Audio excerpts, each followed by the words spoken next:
श्री वाहिगुरु साहिब जी।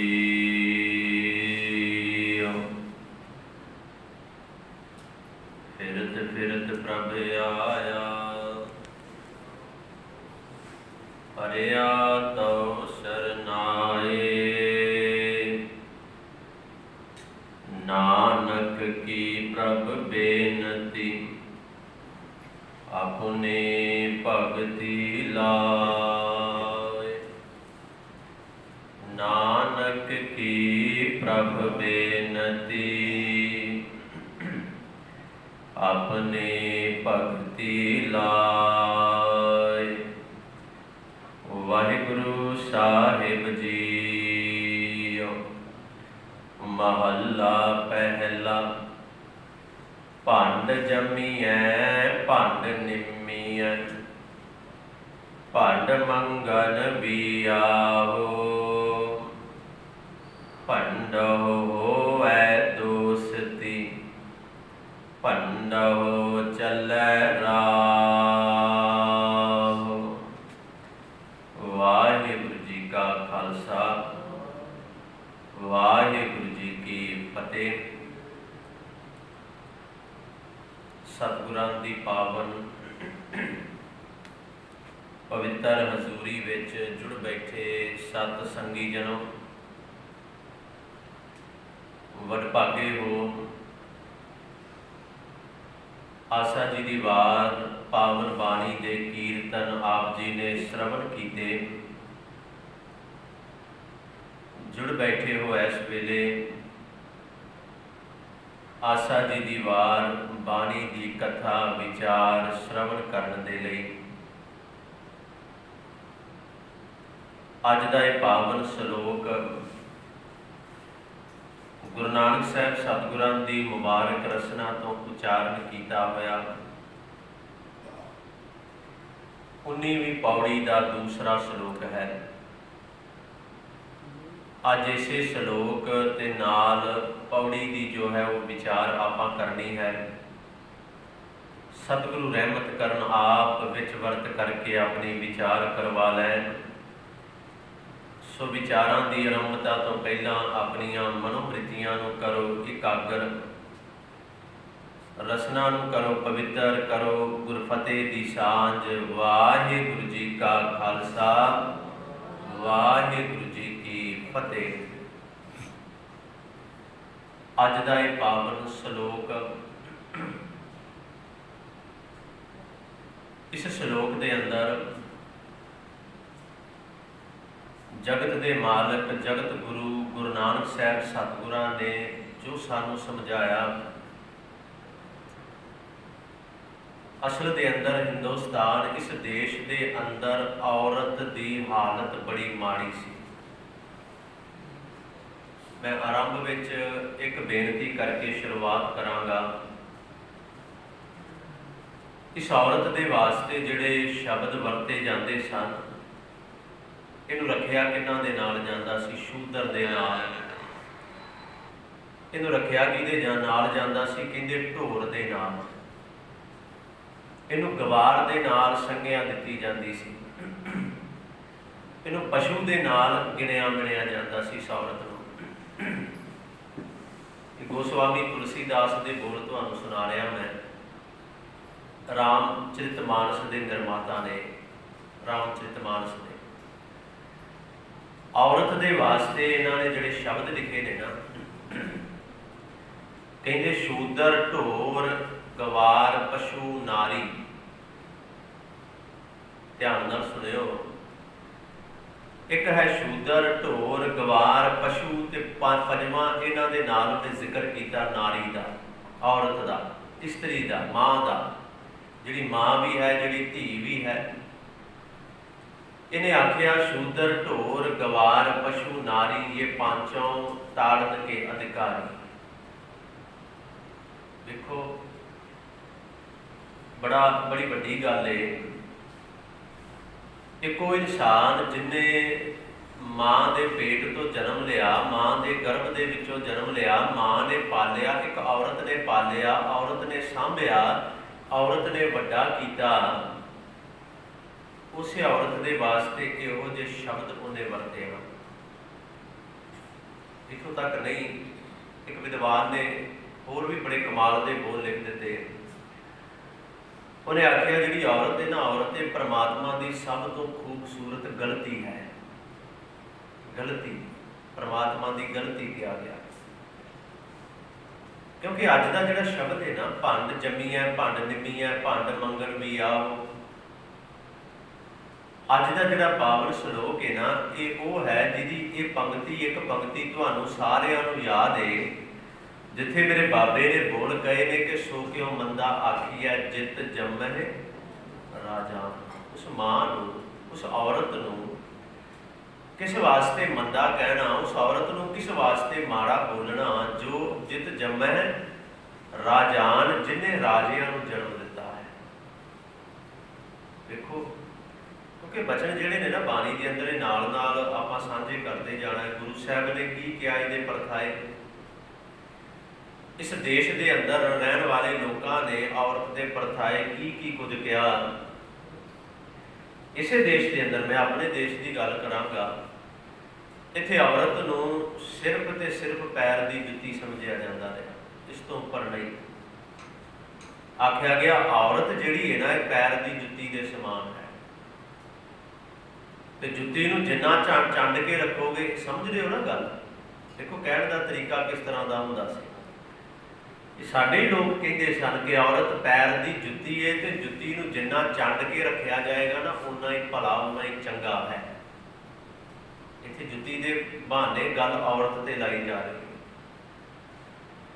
ਪਰ ਮੇਰੇ ਸਾਹਿਬ ਸੱਚੇ ਪਾਤਸ਼ਾਹ ਨੇ ਵੇਖੋ ਬਾਣੀ ਵਿੱਚ ਬਚਨ ਕਰ ਦਿੱਤੇ, ਤਿੰਨ ਧਨ ਜਨੇਂਦੀ ਮਾਂ। ਧਨ ਸ਼ਬਦ ਉਹਦੇ ਲਈ ਵਰਤਿਆ। ਇਹ ਨਹੀਂ ਕਿ ਜੇ ਅਸੀਂ ਇਸਲਾਮ ਦੇ ਅੰਦਰ ਵੇਖਿਆ ਤੇ ਇਸਲਾਮ ਦੇ ਵਿੱਚ ਔਰਤ ਨੂੰ ਮਸਜਿਦ ਦੇ ਅੰਦਰ ਜਾ ਕੇ ਨਮਾਜ਼ ਪੜ੍ਹਨ ਦੀ ਇਜਾਜ਼ਤ ਨਹੀਂ ਹੈ। ਉਹ ਮਸਜਿਦ ਵਿੱਚ ਜਾ ਸਕਦੀ ਹੈ ਔਰਤ, ਉਹਨੂੰ ਜਾਣ ਤੋਂ ਰੋਕਿਆ ਨਹੀਂ ਜਾਂਦਾ, ਪਰ ਮਸਜਿਦ ਦੇ ਅੰਦਰ ਜਾ ਕੇ ਉਹ ਔਰਤ ਨਮਾਜ਼ ਨਹੀਂ ਪੜ੍ਹ ਸਕਦੀ, ਨਮਾਜ਼ ਅਦਾ ਨਹੀਂ ਕਰ ਸਕਦੀ, ਸਿਜਦਾ ਨਹੀਂ ਕਰ ਸਕਦੀ ਪ੍ਰਭੂ ਦਾ। ਤੇ ਉਹਦੇ ਉੱਤੇ ਬੰਦਿਸ਼ ਲਾ ਦਿੱਤੀ ਕਿ ਤੂੰ ਔਰਤ ਹੈ।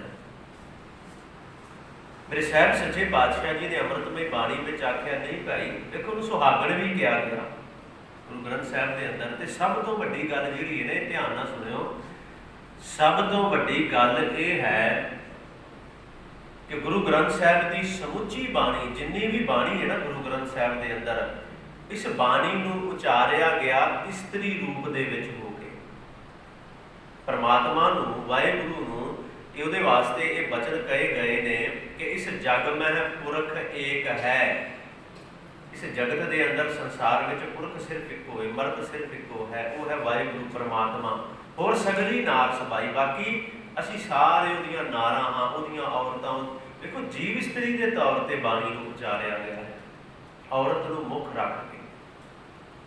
ਇਹ ਕਦੇ ਨਹੀਂ ਕਿਹਾ ਗਿਆ, ਔਰਤ ਦੇ ਵੱਲੋਂ ਹੀ ਗੁਰਬਾਣੀ ਦੇ ਅੰਦਰ ਇਹ ਬੋਲ ਕਹਾਏ ਗਏ। ਵੇਖੋ ਕਿੰਨੀ ਵਡਿਆਈ ਦਿੱਤੀ ਗਈ, ਕਿੰਨੀ ਨਿਮਰਤਾ ਇੱਕ ਔਰਤ ਨੂੰ, ਇੱਕ ਔਰਤ ਦੇ ਝੋਲੀ ਵਿੱਚ ਪਾ ਦਿੱਤੀ ਗਈ, ਜਿਹੜੀ ਹੱਥ ਜੋੜ ਕੇ ਅਰਦਾਸਾਂ ਕਰਦੀ ਪਈ ਹੈ, ਬੇਨਤੀ ਕਰਦੀ ਹੈ, ਇਹ ਪਰਮਾਤਮਾ ਤੂੰ ਮੈਨੂੰ ਮਿਲੇਗਾ ਕਿਵੇਂ। ਵੇਖੋ ਇੱਕ ਧਰਮ ਦੇ ਅੰਦਰ ਉਹਨੂੰ ਮਸਜਿਦ ਦੇ, ਆਪਣੇ ਧਰਮ ਦੇ ਅਸਥਾਨ ਤੇ ਜਾ ਕੇ ਨਮਾਜ਼ ਅਦਾ ਕਰਨ ਦੀ ਇਜਾਜ਼ਤ ਵੀ ਨਹੀਂ ਹੈ।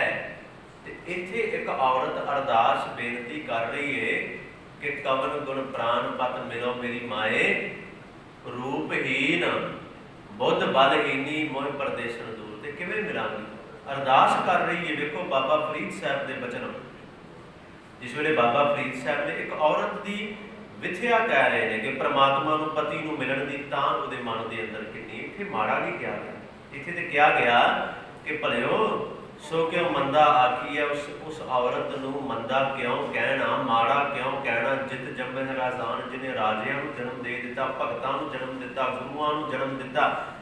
ਪੀਰਾਂ, ਜੇ ਇਸ ਧਰਤੀ ਦੇ ਉੱਪਰ ਪੈਗੰਬਰ ਆਏ ਨੇ, ਰੱਬ ਦਾ ਰੂਪ ਆਏ ਨੇ, ਤੇ ਜਨਮ ਤੇ ਉਹਨਾਂ ਨੂੰ ਵੀ ਔਰਤ ਨਹੀਂ ਦਿੱਤਾ ਹੈ। ਉਹ ਰੁੱਖ ਤੇ ਰੁੱਖਾਂ ਦੀ ਤਰ੍ਹਾਂ ਉਹ ਥੋੜੀ ਆਏ ਸੀ। ਕਿਤੇ ਕਮਾਲ ਦੀ ਗੱਲ ਹੈ। ਫਿਰ ਉਸੇ ਔਰਤ ਨੂੰ, ਮਾਂ ਰੂਪੀ ਔਰਤ ਨੂੰ ਹੀ ਮੰਦਾ ਬੋਲਣਾ। ਬਾਬਾ ਫਰੀਦ ਸਾਹਿਬ ਨੇ ਇੱਕ ਔਰਤ ਦੀ ਵਿਥਿਆ ਸੁਣਾਈ ਜਿਹੜੀ ਰੱਬ ਨੂੰ ਮਿਲਣਾ ਚਾਹੁੰਦੀ ਹੈ। परमात्मा को मिलना चाहती, वो की कह रही, वो दोनों हाथ जोड़ के अरदास कर लीए। पहला एक सवाल है, दूजे के अंदर जवाब है, दो श्लोक ने नाल नाल। पहले श्लोक के अंदर सवाल है कि किहड़े गुण मैं धारण करा जिन्हां गुणां दे नाल पति मिल जाए।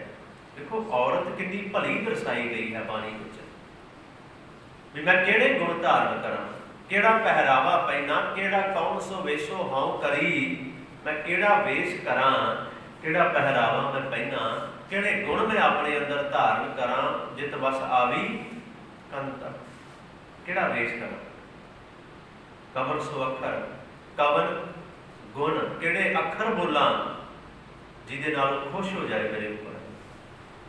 जिथे पहला ही कह दिता कि तू बाहर हो, तेरे लिए जगह ही नहीं है।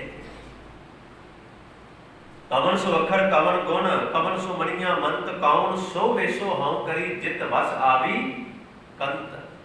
फिर समझाया दसिया कि निवन सो अखर निमरता, खवन गुण, जिहबा मणिया मंत, यह त्रै भैने की कहा गया औरत नूं, भैने। उन्होंने शूदर नहीं कहा गया, उन्होंने ढोर पशु नहीं कहा गया, उन्होंने गवार नहीं कहा गया। बाणी ने आख्या भैने है मेरी भैने, तीन वेश कर, ये तीन पहरावे पहन, तीन गुण अपने अंदर धारण कर लै। निमन सो अखर खवन गुण, जिहबा मनिया मंत, ये त्रै भैने, भैने क्या ना, ये त्रै भैने वेश कर, तां वस आवी कंत। वो कंत परमात्मा वाहिगुरू तां वस आएगा, इस तो बिना वस नहीं आएगा। है मेरी ये भैने, ये गल समझ लै। इत्थे ते रहमतां इन्नियां तूं कीतियां, की क्या औरत दे बारे, गुरदेव माता, गुरु ग्रंथ साहिब की बाणी का जिक्र कर रहे, औरत माता, गुरदेव माता, गुरदेव पिता पहला, प्यो तो पहला मां। गुरु ग्रंथ साहिब की अमृतमय बाणी, ये सच्चाई है कि बाणी के अंदर गुरु साहब ने बड़ी वडियाई, गुरबाणी के अंदर बड़ियां रहमतां एक औरत के उपर कीतियां। आख्या मैं बेनती कर चुकिया, तेरे धन च रहिंदी मां आए सफल से। वो मां धन है जिस मां ने जन्म दिता इहो जे इंसान नूं जिहड़ा परमात्मा की भगती वाले पासे लग पिया। पर कल तैयारी कर रहा सी ते मतलब दिमाग घूम रहा सी, सच्ची गल करांगा, ये कोई लुकाउण वालियां गल्लां नहीं, क्योंकि एक अन्याय होएगा जे मैं एक पक्ष रख के अगे चला जावां, ये अन्याय होएगा। जे औरत के बारे गुरु साहब ने आख्या सो क्यों मंदा आखी है जित जमै राजान, तो मेरी गल ध्यान नाल सुनियो, औरत के वास्ते कुछ होर बड़े करड़े बोल भी गुरु साहब ने कहे, वो मंदे नहीं, मंदे बोल ते करड़े बोलों के विच फर्क है। मंदे बोल होर ने, करड़े बोल होर ने। मंदे बोल ने कि शूदर कह देना, ढोर कह देना, करड़े बोल ने ऐ मां तू एक मां भी है, किसी की धी भी है, किसी की भैन भी है, तो अपने रस्ते तो डोल ना जाए। वेखी ये गल समझनी पएगी, सब एक पासा रख के ना चली। हाँ, औरत नूं आज़ादी दिती गई, औरत नूं सिख धर्म के अंदर, जे सिख धर्म ना हुंदा गुरु, देखो गुरु अमरदास साहब, मैं अपन भैनों को बेनती करा, गुरु अमरदास पातशाह जी का जीवन कदे पढ़ के देखियो। घुंड प्रथा, औरत हमेशा घुंड कट के रखती होंदी सी। फर्क की सी, तो बुरका पहन पाउंदियां ने ते सानू साड़ियां नूं घुंड कढ़ा दिता जांदा सी। गल ते ओही सी ना। गुरु अमरदास साहब सच्चे पातशाह ने घुंड प्रथा तुहाडी खत्म कीती है, ते देन तुसीं नहीं कदे दे सकदियां गुरु अमरदास पातशाह जी दा। औरत नूं किड्डा उच्चा रुतबा गुरु साहब ने दिता, इत्थों तक जदों बादशाह आउंदे सन ना फौजां दे नाल, परिवारां दे नाल दर्शन करन, ते गुरु साहब बड़े सीधे बोल कहते सन, उस औरत को असीं दर्शन नहीं देने जिहड़े घुंड कट के आए होंगे, उन्होंने साडे दर्शन नहीं होंगे। कितना उच्चा रुतबा दे रहे, आज़ादी दे रहे हैं, आज़ादी। पर एक बचन मेरे पातशाह ने होर भी कह दिता बाणी के अंदर, औरत के वास्ते, ये मां के लिए, मां वास्ते खैर शब्द है। ध्यान नाल सुनियो, मैं पहला पंक्ति सुना के अर्थ करांगा। कहते जिह कुल पूत ना ज्ञान विचारी,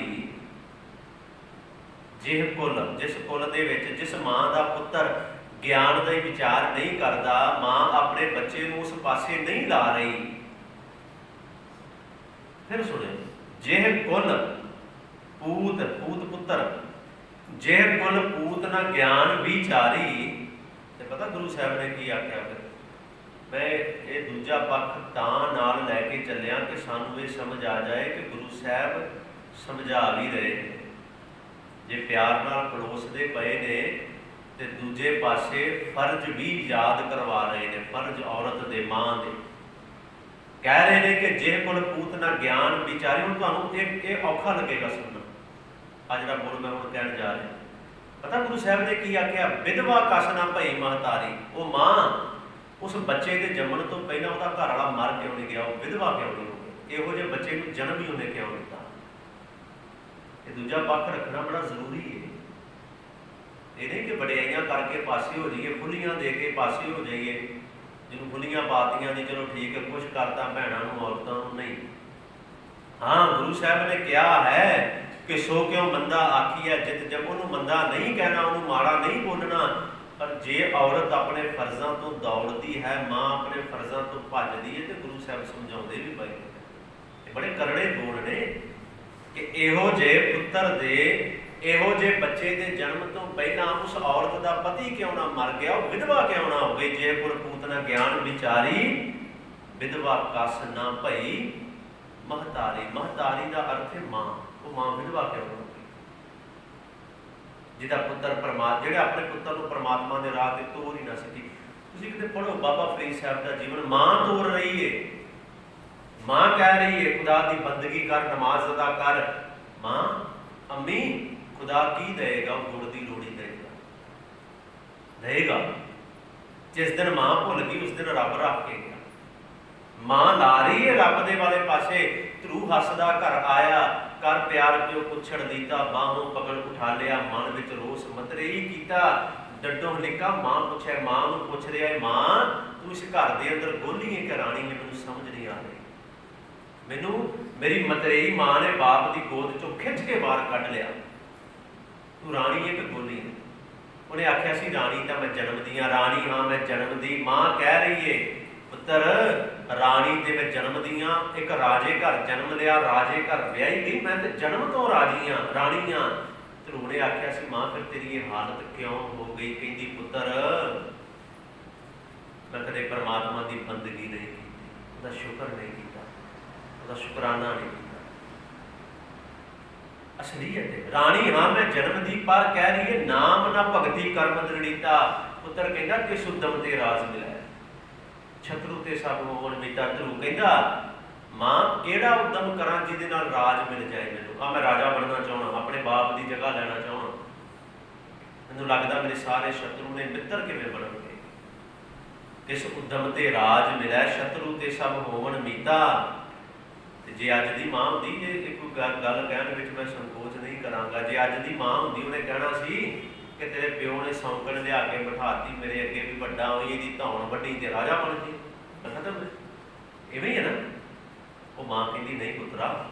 ਪੁੱਤਰ ਕਹਿ ਰਿਹਾ ਕਿਸ ਉਦਮ ਤੇ ਸਵਾਲ ਪੁੱਛ ਰਿਹਾ। 5 ਸਾਲ 5 ਵਰਖ ਕੋ ਅਨਾਥ ਧਰੂ ਬਾਰਕ, 5 ਸਾਲ ਦਾ ਬੱਚਾ ਕਿ ਕਿਸ ਉਦਮ ਤੇ ਰਾਜ ਮਿਲਿਆ, ਸ਼ਤਰੂ ਤੇ ਸਭ ਹੋਵਣ ਮੀਤਾ। ਤੇ ਮਾਂ ਕਹਿ ਰਹੀ ਹੈ ਪੁੱਤਰਾ ਪਰਮੇਸ਼ਰ ਆਰਾਧੀ ਹੈ। ਕਿੰਨੇ ਕਮਾਲ ਦੀ ਗੱਲ ਹੈ। ਕਿਉਂ ਕਿਹਾ ਵਿਧਵਾ ਕਸ ਨਾ ਭਈ ਮਹਤਾਰੀ? ਮਾਂ ਦਾ ਇਹ ਫਰਜ਼ ਹੈ। ਉਹ ਕਹਿ ਰਹੀ ਹੈ ਪਰਮੇਸ਼ਰ ਆਰਾਧੀ ਹੈ, ਜਿੱਦੂ ਹੋਈ ਹੈ ਪਤਿਤ ਪੁਨੀਤਾ। ਪਰਮੇਸ਼ਰ ਦਾ ਨਾਮ ਆਰਾਧ।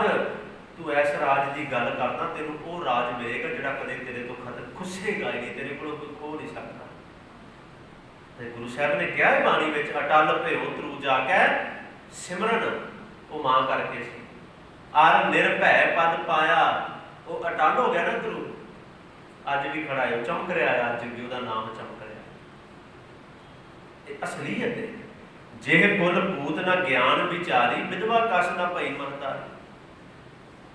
ਇੱਕ ਬਚਨ ਹੋਰ ਕਿਹਾ ਜੋ ਵੀ ਬੜਾ ਕਰੜਾ ਹੈ, ਉਹ ਵੀ ਮੈਂ ਸਾਂਝਾ ਕਰਕੇ ਤੇ ਅਰਥ ਕਰਾਂ, ਸਮਾਂ ਪਤਾ ਹੀ ਨਹੀਂ, ਬੜੀ ਛੇਤੀ ਦੌੜ ਜਾਂਦਾ ਹੈ। ਗੁਰੂ ਸਾਹਿਬ ਸੱਚੇ ਪਾਤਸ਼ਾਹ ਨੇ ਪਤਾ ਕੀ ਕਿਹਾ? ਕਹਿੰਦੇ ਇੱਕ ਗੱਲ ਐ ਮੇਰੀ ਇਹ ਭੈਣੇ, ਮੇਰੀ ਇਹ ਧੀਏ, ਮੇਰੀ ਇਹ ਮਾਏ, ਇੱਕ ਗੱਲ ਹੋਰ ਸਮਝ ਲੈ। ਜਿਨ ਹਰ ਹਿਰਦੈ ਨਾਮ ਨਾ ਬਸਿਓ, ਤਿਨ ਮਾਤ ਕੀਜੈ ਹਰ ਬਾਂਝਾ।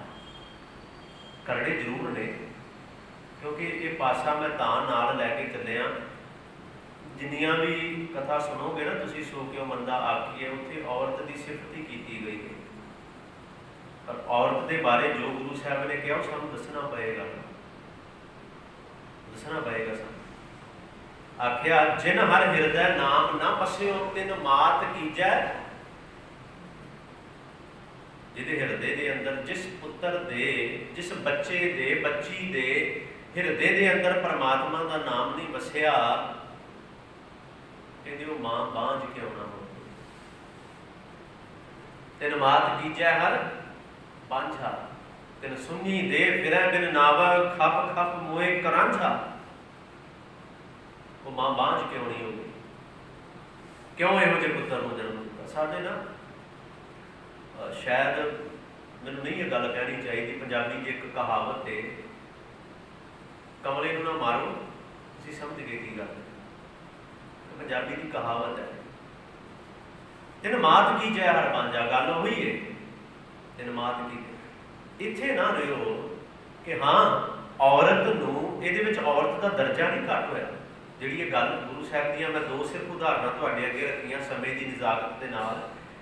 ਇਹ ਨਾ ਸਮਝਿਓ ਕਿ ਇਹਨਾਂ ਉਦਾਹਰਨਾਂ ਦੇ ਨਾਲ ਔਰਤ ਦਾ ਰੁਤਬਾ ਘੱਟ ਹੋਇਆ। ਇੱਥੇ ਔਰਤ ਦੇ ਫਰਜ਼ ਦੱਸੇ ਗਏ ਨੇ, ਮਾਂ ਦੇ ਫਰਜ਼ ਨੇ ਕਿ ਤੇਰਾ ਫਰਜ਼ ਕੀ ਹੈ। ਇੱਕ ਆਪਣੇ ਬੱਚੇ ਦੇ ਪਰਥਾਈ, ਪਰਮਾਤਮਾ ਦੀ ਬੰਦਗੀ ਨਹੀਂ ਕਰਵਾ ਰਹੀ ਤੇ ਤੇਰਾ ਵੀ ਜਿਉਣਾ ਤਰਕਾਰ ਦੇ ਯੋਗ ਹੈ, ਮਾਂ ਨੂੰ ਕਿਹਾ ਗਿਆ। ਪਰ ਹਾਂ, ਜੋ ਅੱਜ ਦਾ ਸ਼ਲੋਕ ਹੈ ਨਾ, ਭੰਡ ਜੰਮੀ ਹੈ, ਭੰਡ ਨਿੰਮੀ ਹੈ, ਭੰਡ ਮੰਗਲ ਵੀ ਆ, ਇੱਥੇ ਗੁਰੂ ਸਾਹਿਬ ਨੇ ਬੜੇ ਸਿੱਧੇ ਸਪਸ਼ਟ ਸ਼ਬਦਾਂ ਵਿੱਚ ਕਿਹਾ ਹੈ, ਭੰਡ ਔਰਤ। ਭੰਡ ਦਾ ਅਰਥ ਮਰਾਸ਼ੀ ਵੀ ਹੈ, ਭੰਡ ਦਾ ਅਰਥ ਭੰਡਣਾ ਵੀ ਹੈ। ਕਿਉਂ ਭੰਡ ਰਿਹਾ ਉਸ ਔਰਤ ਨੂੰ? ਭੰਡਣਾ ਸਮਝਦੇ ਹੋ ਨਾ? ਕਿਉਂ ਭੰਡ ਰਿਹਾ ਉਸ ਔਰਤ ਨੂੰ? ਮੇਰੇ ਸੱਚੇ ਪਾਤਸ਼ਾਹ ਨੇ ਆਖਿਆ, ਕਹਿੰਦੇ ਸੁਣੋ ਫਿਰ, ਭੰਡ ਜੰਮੀ ਹੈ, ਭੰਡ ਨਿੰਮੀ ਹੈ, ਭੰਡ ਮੰਗਲ ਵੀ। ਔਰਤ ਤੋਂ ਬਿਨਾਂ ਕੀ ਹੈ ਦੱਸੋ? ਸਿੱਧੀ ਸਪਸ਼ਟ ਗੱਲ ਕਰਾਂ, ਔਰਤ ਤੋਂ ਬਿਨਾਂ ਕੁਝ ਹੈ ਨਹੀਂ ਹੈ ਨਾ। ਜਨਮ, ਜੇ ਸਾਨੂੰ ਜਨਮ ਮਿਲਿਆ ਤੇ ਕਿਹਦੇ ਤੋਂ ਮਿਲਿਆ? ਇੱਕ ਔਰਤ ਤੋਂ, ਜਿਹਨੂੰ ਮਾੜਾ ਕਿਹਾ ਗਿਆ, ਜਿਹਨੂੰ ਪੈਰ ਦੀ ਜੁੱਤੀ ਕਰੀ। ਗੁਰੂ ਸਾਹਿਬ ਨੇ ਆਖਿਆ ਨਹੀਂ ਭਲਿਆ, ਭੰਡ ਜੰਮੀ ਹੈ, ਭੰਡ ਨਿੰਮੀ ਹੈ, ਭੰਡ ਮੰਗਲ ਵੀ ਆਵੋ, ਭੰਡੋ ਹੋਵੈ ਦੋਸਤੀ, ਭੰਡੋ ਚੱਲੈ ਰਾਹ। ਇਹ ਅਸਲੀਅਤ ਹੈ, ਸੱਚਾਈ ਹੈ। ਭੰਡੋ ਹੋਵੈ ਦੋਸਤੀ, ਔਰਤ ਤੋਂ ਬਿਨਾਂ ਇਹ ਵੀ ਨਹੀਂ ਗੱਲ ਬਣਦੀ।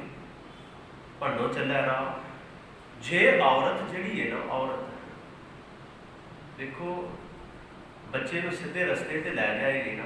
ਵੈਸੇ ਇੱਕ ਹੋਰ ਗੱਲ ਵੀ ਹੈ, ਔਰਤ ਅਸਲ ਵਿੱਚ ਔਰਤ ਪਰਿਵਾਰ ਦੀ ਮੁਖੀ ਹੈ। ਅਸਲ ਵਿੱਚ ਉਹਦਾ ਕਾਰਨ ਪਤਾ ਕੀ ਹੈ? ਬਾਪ ਤੇ ਮਰਦ ਤੇ ਚਲਾ ਗਿਆ ਕੰਮ ਕਰਨ, ਬਾਹਰ ਸਾਰਾ ਦਿਨ ਬਾਹਰ ਰਹੇਗਾ, ਤੇ ਫਿਰ ਘਰ ਦੀ ਮੁਖੀ ਕੌਣ ਹੈ? ਜਿਹੜੀ ਘਰ ਵਿੱਚ ਮੁੱਖ ਹੈ ਉਹੀ ਔਰਤ ਹੀ ਹੈ, ਜਿਹਦੇ ਬੱਚਿਆਂ ਨੂੰ ਸਾਂਭਣਾ। ਬੱਚਿਆਂ ਦੀ ਪਹਿਲੀ ਟੀਚਰ ਵੀ ਇੱਕ ਮਾਂ ਹੈ, ਪਹਿਲੀ ਟੀਚਰ। ਸੱਚੇ ਪਾਤਸ਼ਾਹ ਮੈਂ ਸੰਖੇਪ ਵਿੱਚ ਬੇਨਤੀਆਂ ਕਰਾਂ। ਗੁਰੂ ਸਾਹਿਬ ਨੇ ਆਖਿਆ, ਕਹਿੰਦੇ ਭੰਡ ਮੂਆ, ਇੱਕ ਔਰਤ ਦੀ ਮੌਤ ਹੋ ਗਈ, ਭੰਡ ਭਾਲੀ ਹੈ, ਫਿਰ ਔਰਤ ਦੂਜੀ ਲੱਭਦੇ ਨੇ। ਸਰਦਾ ਔਰਤ ਤੋਂ ਬਿਨਾਂ ਨਹੀਂ ਹੈ, ਜਿਹਨੂੰ ਮਾੜਾ ਕਹਿ ਰਹੇ ਨੇ, ਸਰਦਾ ਨਹੀਂ ਉਹਦੇ ਤੋਂ ਬਿਨਾਂ। ਭੰਡ ਮੂਆ, ਭੰਡ ਭਾਲੀ ਹੈ, ਭੰਡ ਹੋਵੇ ਬੰਧਾਨ। ਤੇ ਔਰਤ ਦੇ ਕਰਕੇ ਰਿਸ਼ਤੇਦਾਰੀਆਂ ਨੇ, ਮਰਦ ਕਰਕੇ ਕੋਈ ਰਿਸ਼ਤੇਦਾਰੀ ਨਹੀਂ ਹੁੰਦੀ। ਚਾਚੇ ਤਾਏ ਉਹ ਵੀ ਮੇਰੇ ਖਿਆਲ 2-4-10 ਸਾਲਾਂ 'ਚ ਛੱਡ ਜਾਂਦੇ ਨੇ। ਔਰਤ ਦੀ ਰਿਸ਼ਤੇਦਾਰੀ ਬੜੀ ਲੰਮੀ ਚੱਲਦੀ। ਭੰਡ ਹੋਵੇ ਬੰਧਾਨ, ਬੰਧਾਨ ਦਾ ਭਾਵ ਹੈ ਰਿਸ਼ਤੇਦਾਰੀ। ਤੇ ਗੁਰੂ ਸਾਹਿਬ ਨੇ ਆਖਿਆ, ਸੋ ਕਿਉ ਮੰਦਾ ਆਖੀਐ ਜਿਤ ਜੰਮਹਿ ਰਾਜਾ। ਉਸ ਮਾਂ ਨੂੰ, ਉਸ ਔਰਤ ਨੂੰ ਕਿਉਂ ਮੰਦਾ ਕਹਿਣਾ ਜਿਹਨੇ ਰਾਜਿਆਂ ਨੂੰ, ਗੁਰੂਆਂ ਨੂੰ ਜਨਮ ਦਿੱਤਾ, ਜਿਹਨੇ ਸੂਰਬੀਰ ਯੋਧਿਆਂ ਨੂੰ ਜਨਮ ਦਿੱਤਾ। ਉਸ ਮਾਂ ਨੂੰ ਸੋ ਕਿਉਂ ਮੰਦਾ ਆਖੀਐ? ਕਿਉਂ ਉਹਨੂੰ ਮੰਦਾ ਕਹਿ, ਕਿਉਂ ਆਖਿਆ ਜਾਣਾ ਉਹਨੂੰ ਮੰਦਾ? ਭੰਡੋ ਹੀ ਭੰਡ ਉਪਜੈ। ਔਰਤ ਤੋਂ ਔਰਤ ਪੈਦਾ ਹੋਈ।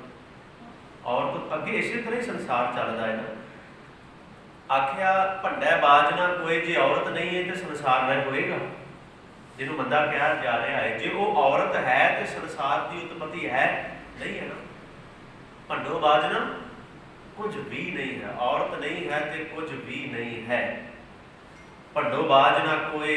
ਫਿਰ ਆਖਿਆ ਨਾਨਕ, ਇਹ ਜ਼ਰੂਰ ਮੈਂ ਜਦੋਂ ਇਹਦੇ ਅਰਥ ਪੜ੍ਹ ਰਿਹਾ ਸੀ ਤੇ ਮਨ ਹੈਰਾਨ ਹੋਇਆ, ਗੁਰੂ ਸਾਹਿਬ ਨੇ ਕਿੱਡੀ ਕਮਾਲ ਕੀਤੀ। ਇਹ ਵੀ ਦੱਸ ਗਏ ਪਹਿਲਾਂ ਕਹਿ ਦਿੱਤਾ ਭੰਡੋ ਬਾਜਣਾ ਕੋਈ ਔਰਤ ਤੋਂ ਬਿਨਾਂ ਕੋਈ ਨਹੀਂ, ਪਰ ਫਿਰ ਵੀ ਦੱਸ ਦਿੱਤਾ ਇੱਕ ਵਹਿਮ ਨਾ ਕਹਿੰਦੇ ਅੰਦਰ ਰਹਿ ਜਾਏ, ਨਾਨਕ ਭੰਡੈ ਬਾਹਰ ਆਏ ਕੋ ਸੱਚਾ ਸੋਏ। ਹਾਂ, ਇੱਕ ਪਰਮਾਤਮਾ ਹੈ ਜਿਹਨੇ ਔਰਤ ਤੋਂ ਜਨਮ ਨਹੀਂ ਜੇ ਲਿਆ, ਉਹ ਸਹਿ ਭੰਗ ਹੈ, ਆਪਣੇ ਆਪ ਤੋਂ ਆਪ ਪੈਦਾ ਹੋਇਆ।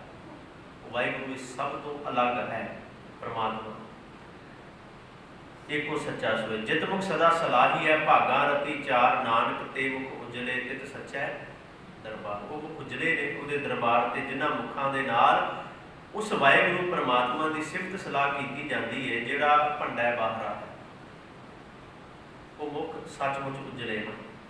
ਫਿਰ ਪੌੜੀ ਵਿੱਚ ਗੁਰੂ ਸਾਹਿਬ ਨੇ ਆਖਿਆ, ਸਭ ਕੋ ਆਖਿਆ ਆਪਣਾ, ਜਿਸ ਨਾ ਹੀ ਸੋਚਣ ਕੱਢੀ ਹੈ, ਕੀਤਾ ਆਪੋ ਆਪਣਾ, ਆਪੇ ਹੀ ਲੇਖਾ ਸੰਢੀ ਹੈ। ਕੀਤਾ ਆਪੋ ਆਪਣਾ, ਆਪਣਾ ਕੀਤਾ, ਜੋ ਮੈਂ ਕੀਆ ਸੋ ਮੈਂ ਪਾਇਆ, ਜੋ ਮੈਂ ਬੇਨਤੀ ਕੱਲ ਪਰਸੋਂ ਕਰ ਰਿਹਾ ਸੀ। ਆਪਣਾ ਲੇਖਾ ਜਿਹੜਾ ਉਹ ਆਪ ਹੀ ਦੇਣਾ ਪਏਗਾ, ਆਪਣਾ ਕਿਸੇ ਨੇ ਨਹੀਂ ਦੇਣਾ। ਜਾਂ ਰਹਿਣਾ ਨਾ ਹੀ ਹੈ ਕਿ ਜਗ ਤੱਕ ਆਏ ਤੇ ਗਰਭ ਹੰਡੀ ਹੈ। ਜੇ ਇਸ ਸੰਸਾਰ ਵਿੱਚ ਸਦਾ ਲਈ ਰਹਿਣਾ ਨਹੀਂ ਤੇ ਫਿਰ ਗਰਭ ਕਿਸ ਗੱਲ ਦਾ, ਹੰਕਾਰ ਕਿਸ ਗੱਲ ਦਾ, ਹਉਮੈ ਕਿਸ ਗੱਲ ਦੀ। ਮੰਦਾ ਕਿਸੇ ਨਾ ਆਖੀ ਹੈ ਪੜ ਅੱਖਰ ਇਹੋ, ਗੁਰੂ ਸਾਹਿਬ ਨੇ ਆਖਿਆ, ਹਾਂ ਮੰਦਾ ਕਿਸੇ ਨਾ ਆਖੀ ਹੈ ਪੜ ਅੱਖਰ ਇਹੋ ਬੁੱਝੀ ਹੈ।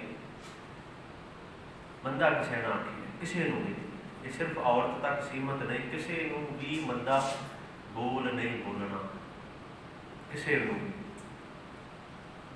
ਸਾਹਿਬ ਸੱਚੇ ਪਾਤਸ਼ਾਹ ਨੇ ਅਖੀਰ ਤੇ ਆਖਿਆ, ਮੂਰਖ ਹੈ ਨਾਲ ਨਾ, ਇਹ ਬੜਾ ਵੱਡਾ ਉਪਦੇਸ਼ ਦੇ ਕੇ ਗਏ ਨੇ, ਬੜਾ ਵੱਡਾ।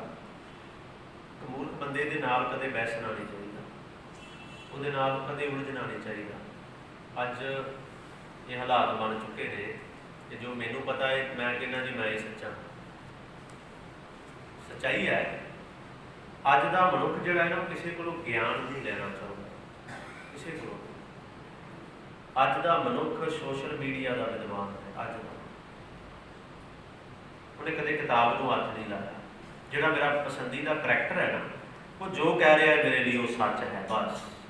ਇਹ ਹਾਲਾਤ ਅਸੀਂ, ਇਹ ਵਿਦਵਤਾ ਸਾਡੇ ਅੰਦਰ ਆ ਗਈ। ਤੇ ਇਹੋ ਜਿਹਾ ਦੀ ਸ਼ਬਦ ਹੈ, ਮੂਰਖ ਹੈ ਨਾਲ ਨਾ ਦੂਜੀ ਹੈ, ਉਹਦੇ ਅੱਗੇ ਹੱਥ ਜੋੜ ਕੇ ਪਾਸੇ ਹੀ ਹੋ ਜਾਓ ਬਸ।